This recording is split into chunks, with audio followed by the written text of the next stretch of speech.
I look at the world and I am amazed. I am amazed not by its beauty, but by its deception.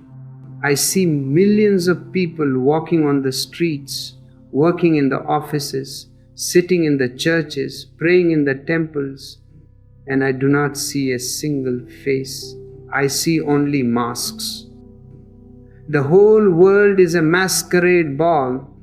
You are wearing a mask, your wife is wearing a mask, your children are wearing masks, and you have been wearing these masks for so long that you have forgotten your original face. You have forgotten that it is a mask. You think it is your skin. And that is the greatest tragedy that can happen to a human being, to mistake the painted face for the real face. Look at your society. It is based on a single word. That word is hypocrisy. The Greeks had a word for it, hypocrisy. 1, it means acting a part. 2, it means playing a role. Your society is a vast theater and you are all actors. But a real actor knows that he is acting. When the curtain falls, he takes off the costume, he wipes off the makeup, and he goes home to be himself. You never go home. You never take off the costume. You sleep in the costume. You dream in the costume. You wake up in the costume. You have become the role you are playing. And what is the role? The role is to be nice. The role is to be civilized. The role is to be a gentleman or a lady. Look at the person next to you. Look at their smile. Is it real? Does it come from the heart? Does it bubble up from the deepest core of their being? Or is it just a muscular contraction? Just a movement of the lips? It is a painted fire. It gives no heat. You can touch it, but you will not be burned. In fact, it is cold. It is freezing cold. Have you shaken hands with a politician or a priest or a businessman? His hand is dead. It feels like a dead fish. He is shaking your hand. He is smiling. He is saying, "So nice to meet you." But look into his eyes. There is no one there. He is not nice to meet you. He is calculating. He is thinking, how can I use this man? How can I exploit him? And you are doing the same. You are also smiling. You are also saying, the pleasure is mine. Two liars meeting, two fakes meeting. And you call this socializing. I call it a collision of masks. Why? Why has humanity chosen to be fake? Because reality is dangerous. Because truth is naked. And you are afraid of nakedness. To be real means to be vulnerable. If I show you my real face, you might reject me.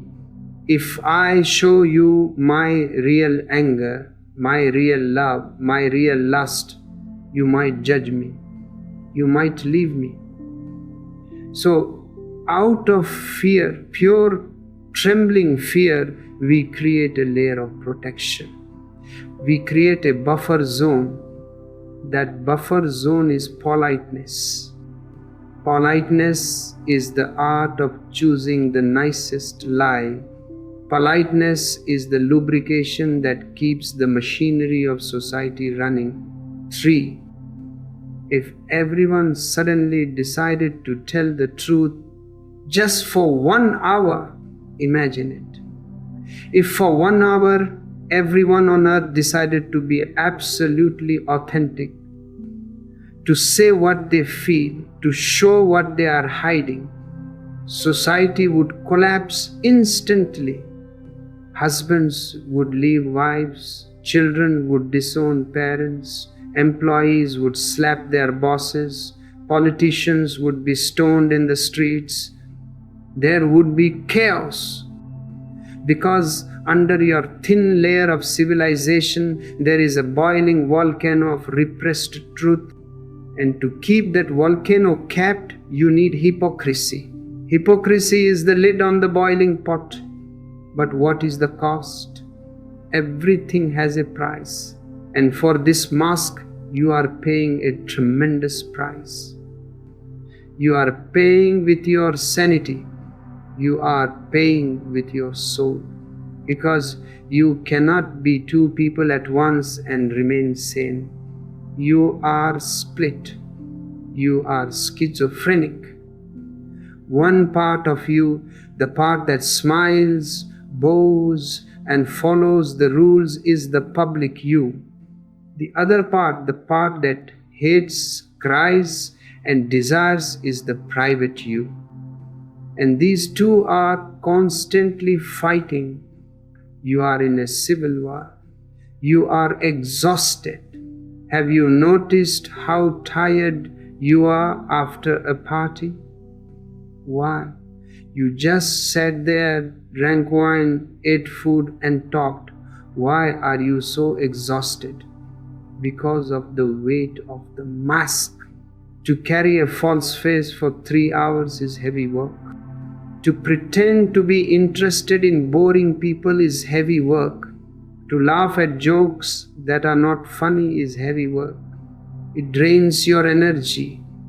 It sucks the blood out of you. And when you come home, you collapse. You say, thank God it is over. But is it over? No.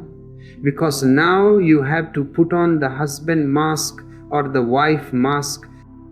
You cannot just be yourself even in your bedroom. Your wife expects you to be a certain way. Your husband expects you to be a certain way. So the acting continues. From the cradle to the grave, you are performing. And in this performance, life slips through your fingers. You never lived. You only acted. And when death comes, you will be surprised. You will say, but I haven't lived yet. I was just preparing. I was just adjusting. I was just being nice. Death does not care if you were nice. Death cares if you were real. We must go deeper into the roots of this deception. We must understand the difference between two words that you use as synonyms, but they are opposites: personality and individuality. They are not the same, they are enemies. Individuality is what you bring with you when you are born. It is your essence, it is your nature, it is God's gift to you. A child is an individual. He has no name, no religion, no country, no politics. He is just pure consciousness. He is wild. If he is angry, he is totally angry. He turns red, he screams, he kicks, he does not hold back. If he is happy, he is totally happy. His laughter is like a waterfall. He is authentic. He is an individual. Personality is what society gives to you. The word personality comes from the Greek word persona. In ancient Greek theatre, the actor spoke through a masked foe. That mask was called a persona. Sona means sound. Per means through. That through which the sound comes. The mask. So when you say he has a great personality, you are actually saying he has a great mask. He is a great fraud. He is a great deceiver. Personality is the cage that society builds around the individual. Who builds this cage? The people who love you, your parents, your teachers, your priests. They are the architects of your prison. I do not say they have bad intentions. No, their intentions are good. They want you to fit in. They want you to be successful. They want you to be safe. And in this world, to be safe, you have to be fake. So the mother starts training the child. Don't laugh so loud. It is not polite. Don't run naked. It is shameful. Don't say you hate auntie. Auntie is good. Give her a kiss. Look at the violence in that command. Give her a kiss. The child feels no love for auntie. Auntie may be ugly. Auntie may smell bad. The child wants to run away. But the mother forces the child, kiss her. Now, what are you teaching the child? You are teaching him the first lesson of hypocrisy. Your feelings don't matter. What matters is the performance. You must act as if you love, even when you don't. You must act as if you are happy, even when you are sad. The child learns. He is helpless. He has to survive. If he does not obey, the mother withdraws her love. And for a child, the withdrawal of love is like death. So he compromises. He sells his soul. He says, okay, I will wear the mask. I will kiss the ugly auntie. I will smile at the boring teacher. Just love me. Just feed me. He creates a personality. He buries his individuality. Layer by layer, the personality thickens. By the time the child is 7 years old, the original face is lost. He has become a good boy. Do you know what a good boy is? A good boy is a dead boy. He is predictable. He is obedient. He is a machine. He does exactly what is expected, and everybody praises him. Look at Johnny. He is so well behaved. He never cries. He never complains. They are praising the coffin. They are praising the death of the human spirit. Because a living spirit will complain. A living spirit will rebel. A living spirit will say no. The capacity to say no is the foundation of dignity. But the personality is trained to say yes. Yes, sir. Yes, ma'am. Yes, father. It is a yes man. And you grow up and you carry this yes man into your office, into your marriage, into your life. You want to say no to your boss, but you smile and say yes. You want to say no to your wife's demands, but you smile and say yes. And every time you say a false yes, a little part of you dies. A little part of you commits suicide. By the time you are 40, you are a graveyard. There are so many dead dreams, dead feelings, dead truths buried inside you. And on top of this graveyard, you have planted plastic flowers. Those plastic flowers are your smiles. This distinction is crucial. You must understand that you are not your personality. The personality is the clothing. The individuality is the body. But you have worn the clothes for so long that you think you are the clothes.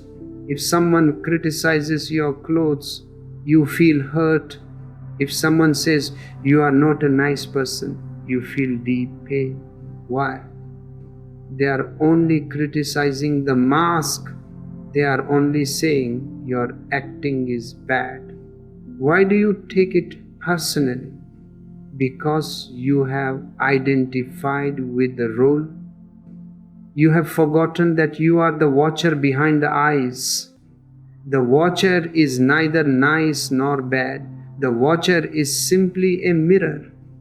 But the mirror is covered with dust. The dust of education, the dust of manners, the dust of etiquette, I am here to help you clean the dust. And when you clean the dust, the first thing you will realize is, I am not who I thought I was. I am not the good boy. I am not the Christian. I am not the Hindu. I am not the doctor. I am not the mother. These are all labels. These are all part of the personality. Who are you when you strip off all the labels? Who are you in the absolute silence of your being? That discovery is the goal of life. But to make that discovery, you have to be ready to drop the mask. And dropping the mask is painful. It hurts. It feels like peeling off your own skin, because the mask has stuck to the skin. It has been glued there for decades. When you try to tear it off, you will bleed. But that bleeding is necessary. That bleeding is the birth pangs of the new you, the real you. Society will not help you to drop the mask. Society will try to glue it back on. Society hates the individual. Society loves the crowd, because the individual is unpredictable. You cannot control a man who is real. If a man is real, he is free. If he wants to work, he works. If he wants to rest, he rests. If he loves totally. If he doesn't love, he says goodbye. He is not a slave to institutions. He is not a slave to promises made in the past. He lives in the moment. And society is very afraid of people who live in the moment. Society wants you to live in the past, tradition, or the future. It does not want you here and now, because here and now the mask cannot exist. The mask needs time. To put on a mask, you need preparation. I am going to a party, let me prepare my face, let me prepare my speech. But if you are here and now, if suddenly a tiger jumps in front of you, do you have time to put on a mask? Do you have time to be polite to the tiger? Mr. Tiger, pleased to meet you. No. In that moment, the mask falls. You scream, you run, or you freeze. Whatever happens, it is real. Danger destroys personality. Love destroys personality. Laughter, real belly laughter, destroys personality. Have you ever laughed so hard that you forgot who you were? You forgot your name. You forgot you were a respectable doctor. You were just shaking, rolling on the floor, making tears. In that moment, you were an individual. In that moment, God was laughing through you. The mask was gone. I want you to make your whole life like that laughter, a life without masks, a life naked to the sun. It is dangerous, yes, but it is the only way to be alive. Let us look closer at this mechanism of social lubrication. We call it politeness. We call it etiquette. We teach it to our children as if it is the highest virtue. Say thank you, say sorry, be gentle. But have you ever analyzed what politeness really is? Politeness is a wall. It is a glass wall. You can see through it, but you cannot touch the other person through it. Politeness is a method to keep people at a distance. When you are polite to someone, you are saying, I do not want you to come too close. I do not want you to see my mess. I do not want intimacy. I want a transaction. With a stranger, you are very polite. With your boss, you are very polite. But with your lover, with your best friend, are you polite? If you start saying thank you and sorry to your wife every 5 minutes, she will think you have gone mad, or she will think you are having an affair. Because politeness means the love has died. When love is there, there is no need for formalities. You can be rough, you can be silent, you can be messy. Love absorbs everything. But when love is missing, you need a substitute.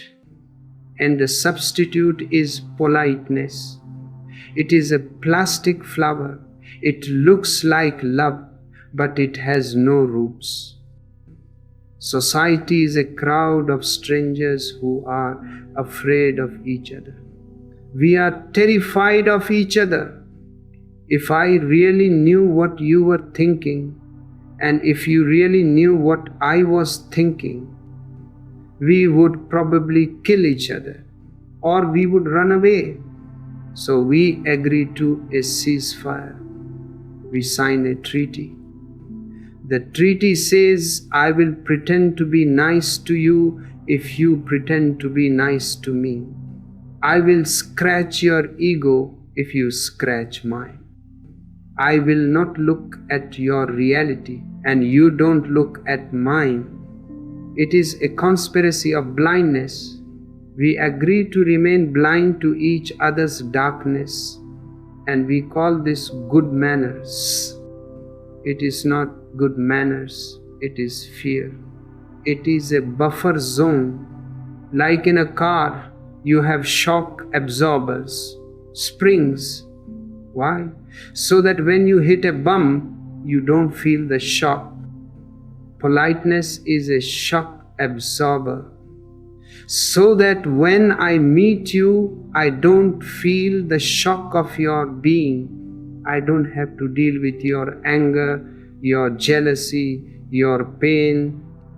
I just say, how are you? And you say, I am fine. And the transaction is over. It is a lie. You are not fine. You are miserable. You are dying inside. But if you say, actually, I am miserable, I am suicidal, the other person will get shocked. He will not know what to do. He will say, oh, excuse me, I have to go. Because he did not ask, how are you, to know the truth.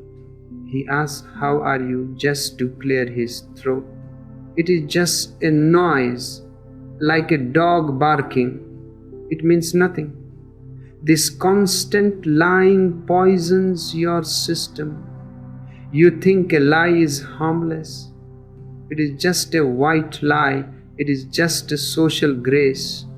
No lie is harmless. Every lie you speak creates a split in your consciousness. Because to tell a lie, you have to remember it. To tell the truth, you don't need a memory. The truth is always there. But a lie has to be maintained. It has to be constructed. And when you are constantly constructing a false face, you lose energy. You become heavy. Have you felt the lightness of children? Why are they so light? Why do they almost float? Because they carry no baggage of lies. They are transparent. If a child is angry, he is angry. You can see it in his eyes, in his toes. And the next moment, he is laughing. He does not carry the anger, he drops it. But you, the polite man, you cannot drop it because you never expressed it. You swallowed it, and whatever you swallow stays in your stomach. It ferments. It becomes poison. Your politeness is actually psychological constipation. You are full of shit, literally. You are full of unexpressed emotions, unexpressed resentments, unexpressed tears. and you put a smile on top of it. That smile is dangerous. It is deceiving you more than anyone else. You start believing your own act. You start believing, I am a good person, I never get angry, I am a saint. And the moment you believe you are a saint, the devil starts laughing in the basement. This brings us to the most dangerous person in society. Not the criminal, not the murderer, not the thief. The most dangerous person is the nice guy, the good citizen, the one who never raises his voice, the one who is always obedient. Why is he dangerous? Because he is a ticking time bomb. Physics says energy cannot be destroyed. Psychology says emotion cannot be destroyed. If you repress anger, where does it go? It goes into your unconscious. It goes into your muscles. It goes into your blood. It accumulates. Drop by drop. Day by day. Year by year. The polite man is accumulating a nuclear stockpile of rage. He smiles at his boss, but deep down he wants to kill him. He smiles at his wife, but deep down he wants to scream. He suppresses,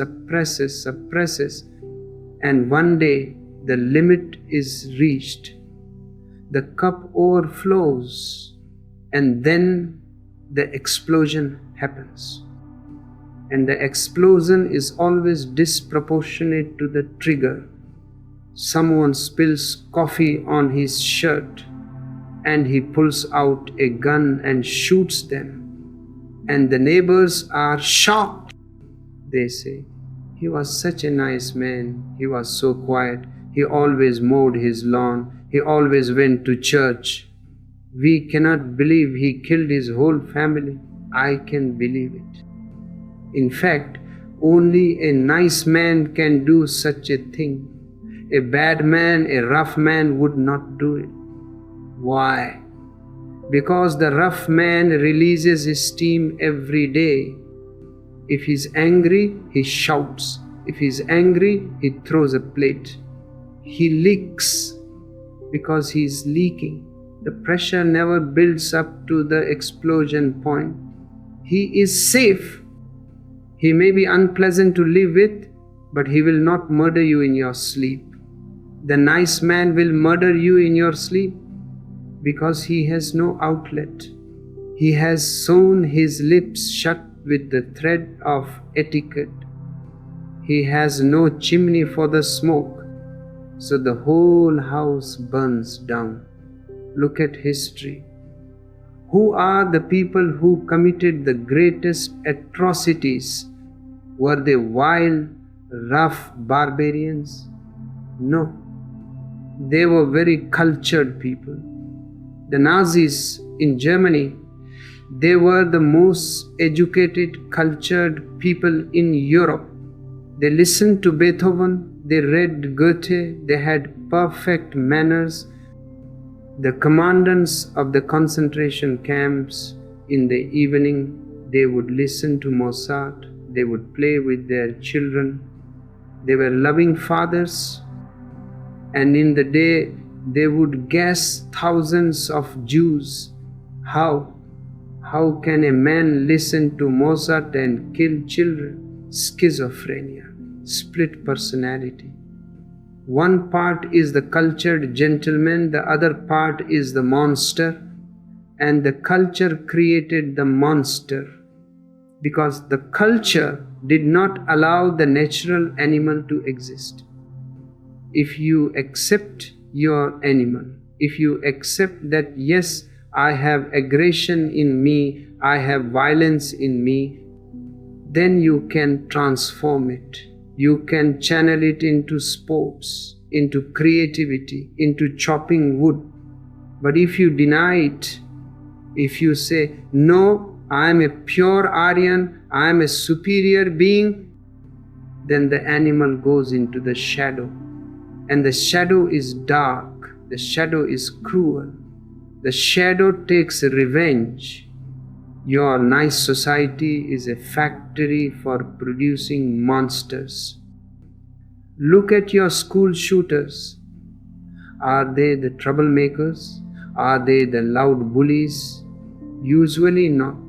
Usually they are the quiet ones, the loners, the ones who were bullied and took it, the ones who smiled and swallowed the humiliation until they couldn't swallow anymore. I want you to be afraid of your own niceness. When you feel the urge to be overly polite, catch yourself. Ask, who am I trying to deceive?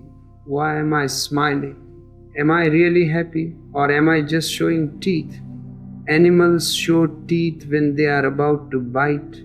Humans show teeth when they smile. Maybe the origin is the same.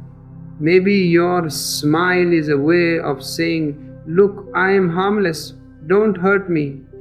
It is a defense mechanism. Drop the defense. Be vulnerable. If you are angry, say, I am angry. Don't shout at the person. Just state the fact, I am feeling anger right now.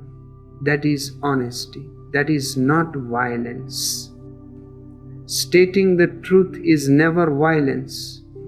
Hiding the truth is violence against yourself, and eventually violence against others. It is better to be a rough diamond than a polished pebble. The diamond has sharp edges, it can cut, but it has value, it has light. The pebble is smooth, it is round, it is safe, but it is just stone. Society wants you to be a pebble, round, smooth, rolling wherever they kick you. I want you to be a diamond, sharp, dangerous, real. We have spoken about the individual cost of hypocrisy, the schizophrenia of the soul. Now we must look at the relationship cost. Because you do not live in a vacuum, you live with others. You crave connection, you crave love, you crave intimacy. It is a biological need, like food. It is a spiritual need, like prayer. But look at the tragedy. We are all starving for love, yet we are all hiding from it. We are all begging to be seen, yet we are terrified of being exposed. This is the fundamental dilemma of the modern man. You build a wall to protect yourself, and then you cry because you are lonely behind the wall. And what is this wall? It is your personality. It is your politeness. It is the mask you wear to the dinner party, which you forget to take off when you go to bed with your lover. When two people meet in this society, it is not a meeting of two beings. It is a meeting of two diplomats. It is a meeting of two politicians. Observe a first date. It is pure comedy. The man is acting. He is pretending to be confident, successful, interested in art. He is puffing up his chest. The woman is acting. She is pretending to be shy or mysterious or hard to get. She is adjusting her makeup. Both are lying. Both are presenting a brochure, not the reality. The brochure is glossy. The brochure is perfect. But the product inside the box is completely different. And the tragedy is they fall in love with the brochures. The man falls in love with the woman's mask. The woman falls in love with the man's mask. They get married. And then the honeymoon ends. The masks slip. The man wakes up grumpy, the woman wakes up messy. The man shows his anger, the woman shows her jealousy, and suddenly they feel cheated. You are not the person I married. You have changed. No, nobody has changed. The reality has simply asserted itself. The brochure has been thrown in the trash and the real product is on the table. Instead of celebrating this reality, they panic. They try to force the masks back on. They say, let us go back to how it was. Let us be polite again. Let us be romantic again. And romantic is just another word for fake. So they start the acting again. But now the acting is heavy. Now the acting is a burden. And the love dies. It dies of suffocation.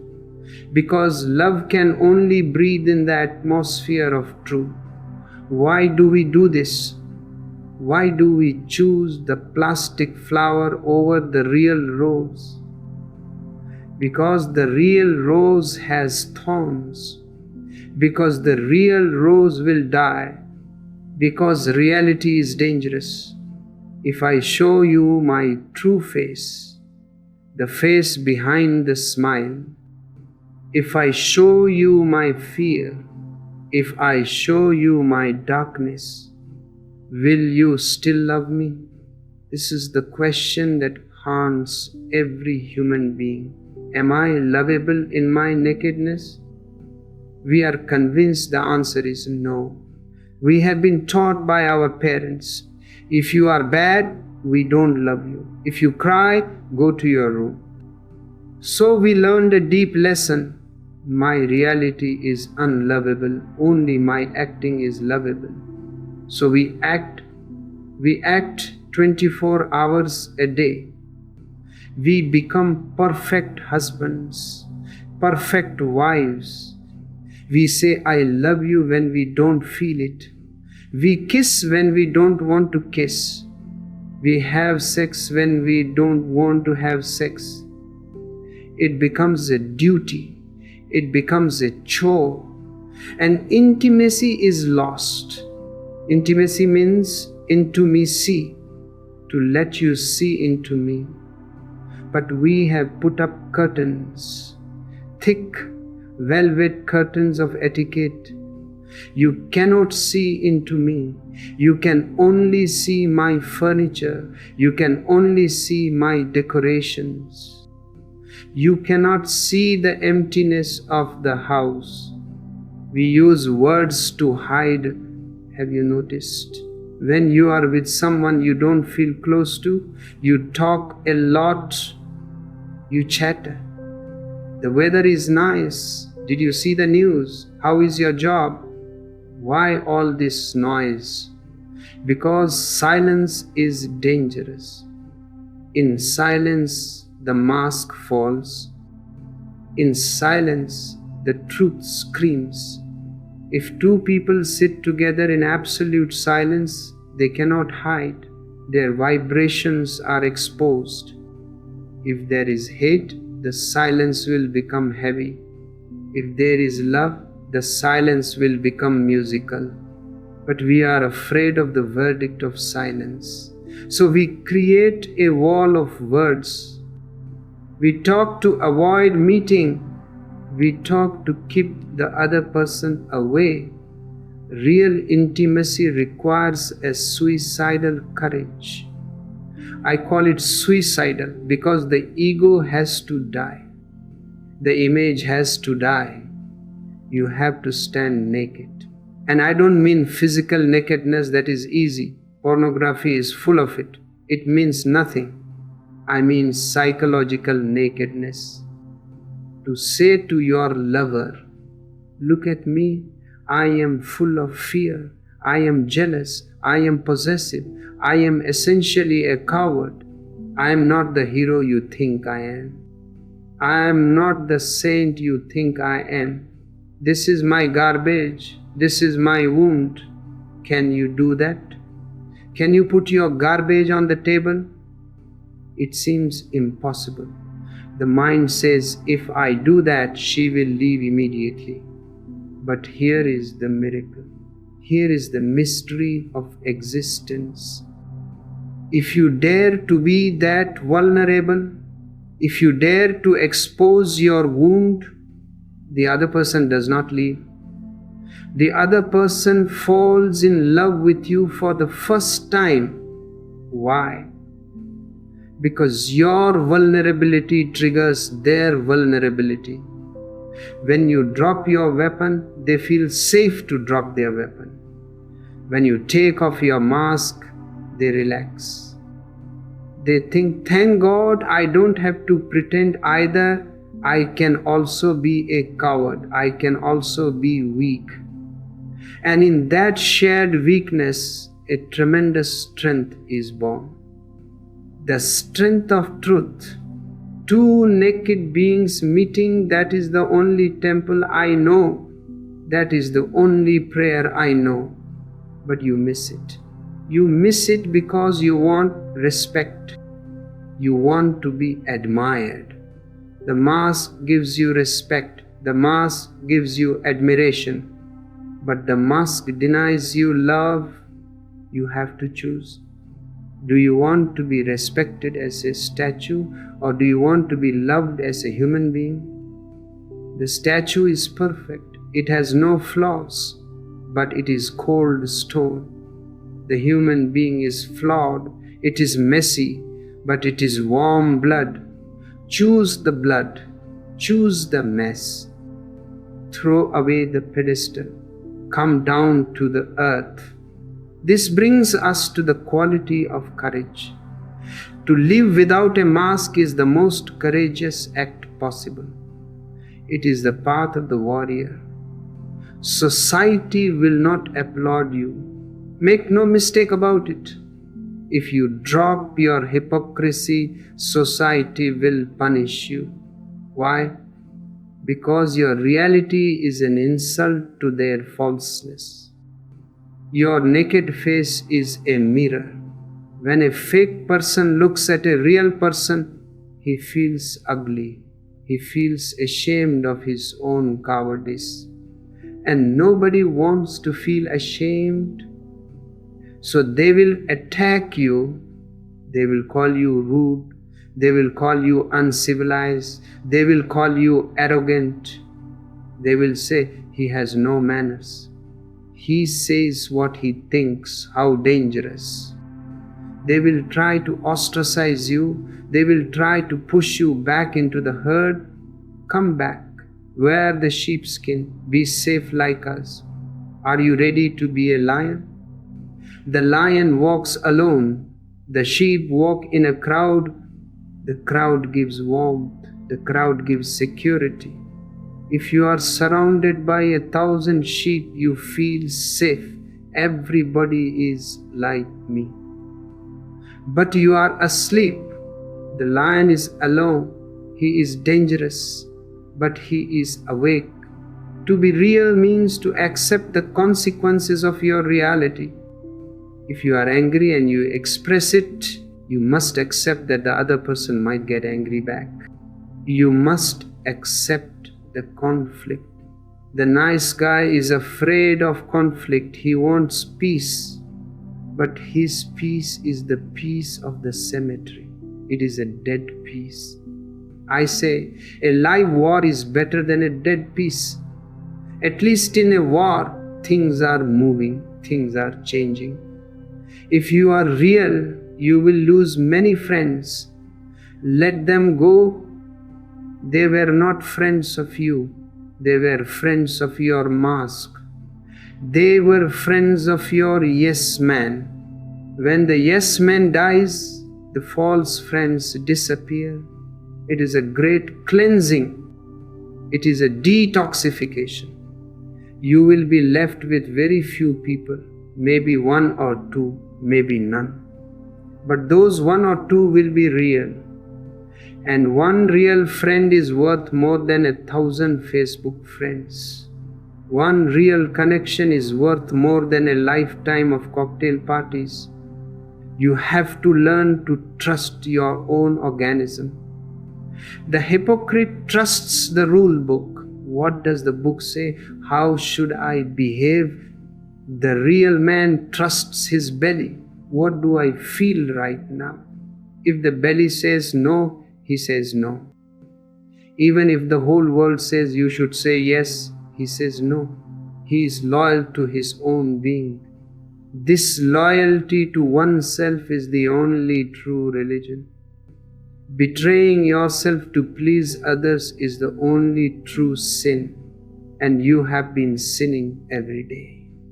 Every time you smiled when you wanted to scream, you sinned against your soul. Every time you bowed down to a fool because he had money or power, you sinned against your dignity. Stop sinning. Stand up. Straighten your spine. Look the world in the eye and say, "This is who I am, take it or leave it." That statement, "take it or leave it," is the mantra of freedom. It cuts the chains. It releases you from the prison of other people's opinions. What they think of you is their problem, not yours. If they think you are bad, that is their thought. It exists in their head. Let them have a headache. Why should you worry about their headache? You remain centered in your truth. Look at the Zen masters. They are the supreme examples of non-hypocrisy. A Zen master does not try to be holy. If he is sleepy, he sleeps. If he is hungry, he eats. If he is angry, he picks up his staff and hits you. He is spontaneous. He is like a thunderstorm. You cannot predict him. That is why he is beautiful. A plastic flower is predictable. It will be the same tomorrow. A real rose is unpredictable. Tomorrow it may fade. The petals may fall. The Zen master lives without a script.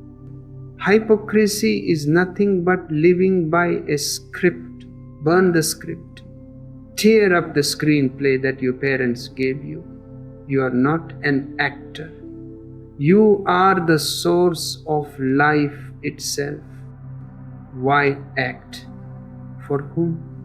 The audience is also asleep. You are an actor acting for other actors who are acting for you. It is a circle of madness. Step out of the circle. Step into the fresh air of reality. Yes, the air is cold. Yes, you will shiver. But that shiver will wake you up. And to be awake even for a single moment is better than 1,000 years of comfortable sleep. We arrive now at the final question, the most important question a human being can ask. If you drop the mask, if you drop the personality, if you drop the name, the fame, the religion, the education, what remains? Who are you when you are nobody? Zen masters have a very strange koan. They ask the disciple, "Show me your original face, the face you had before your parents were born." It is a shock. You say, "Before my parents were born, I did not exist." But you did exist, not as a body, not as a name, but as a potential, as a seed of consciousness. That seed is your original face. And that face is not a face at all. It is a vast, empty sky. It is pure, silent witnessing. When you tear off the mask of hypocrisy, you don't find another face underneath. You find emptiness. You find nothingness. And this terrifies you. You are afraid of being nothing. You want to be something. You want to be the doctor, the husband, the rich man. These are all some things. They are substantial. You can hold on to them. But the original face is like the sky. You cannot hold it. It is infinite. This is why you cling to the mask. The mask gives you a boundary. It defines you. I am a Christian. Okay, now I have a definition. I have a box. I feel safe in the box. I am an Indian. Okay, another box. But if you drop the box, you are just existence. You are just life. And life has no definition. Life is wild. Life is a river that flows into the ocean.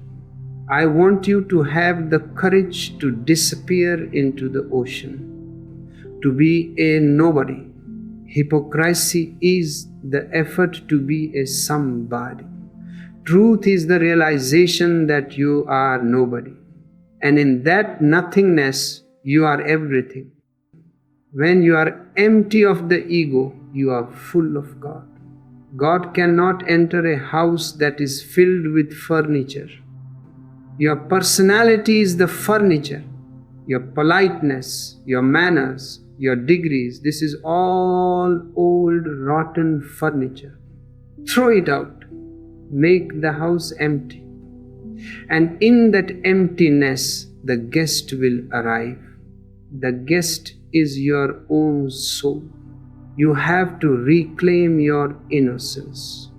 But remember, innocence is not ignorance. A child is ignorant. He does not know the world. I don't want you to be a child again in that sense. I don't want you to be ignorant. I want you to be a sage.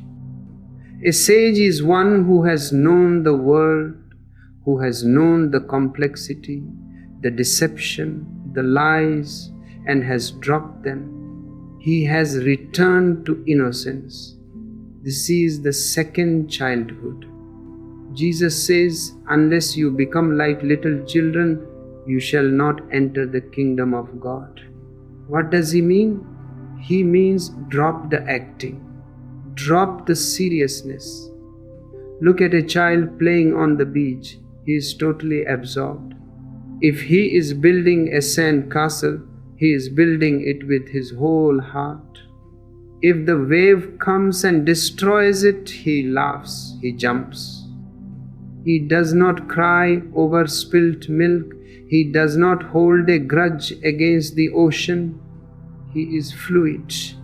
The hypocrite is frozen. He is ice. The innocent man is water. He flows. He takes the shape of the container, but he never loses his nature. Be water. Don't be a rock. Rocks are hard. Rocks are consistent. Water is soft. Water is inconsistent. But the water wears away the rock. Softness conquers hardness. Truth conquers lies. Not by fighting, but by persisting, by flowing, by being real. So, here is my invitation to you. Come out of the theater. You have played the role long enough. You played the good boy. You played the successful man. You played the saint. Are you not tired? The makeup is heavy. The lights are hot. The audience is bored. Walk off the stage. Walk out into the cool night air. Look at the stars. The stars are not acting. The trees are not acting. The whole existence is simply is. Only man is pretending to be what he is not. Drop the pretense. It will be scary at first. You will feel naked. You will feel defenseless. But in that defenselessness is your greatest strength. Because nothing can hurt a void. Nothing can hurt the sky. If you throw a stone at the sky, does the sky get hurt? If you shout at the sky, does the sky get insulted? No, the sky remains silent. Be the sky. When you are the personality, you are a small target. Anyone can hit you, anyone can insult you. When you are the original face, you are the sky. Insults pass through you, praise passes through you, you remain untouched. You remain pristine. Don't wait for society to change. Society will never change. Society is a mob, and the mob is always blind. The mob needs lies to survive. If you wait for the world to become authentic, you will wait forever. You change. You drop the mask and do it today, do it now. Start with small things. When you smile, check, is it real? If not, stop. Relax your face. Let the face be neutral. A neutral face is beautiful. It has the relaxation of a Buddha. When you speak, check, is it true? If not, be silent. Silence is golden. A lie is just noise. Better to be silent and thought a fool than to speak and prove you are a hypocrite. Start cleaning your house. One by one, throw out the lies. Throw out the false I love yous. Throw out the false thank yous. And you will feel a weight lifting off your shoulders. You will feel gravity disappearing. You will start to fly. This flying is freedom. This flying is your birthright. Don't die as a copy. Don't die as a carbon copy of your father or your mother or your society. Die as an original. Die with your own face. Die with your own truth. If you can do that, then death is not death. Then death is the ultimate celebration. Because the mask dies, but the original face is eternal. It was there before you were born. It will be there after you are gone. It is the face of God Himself.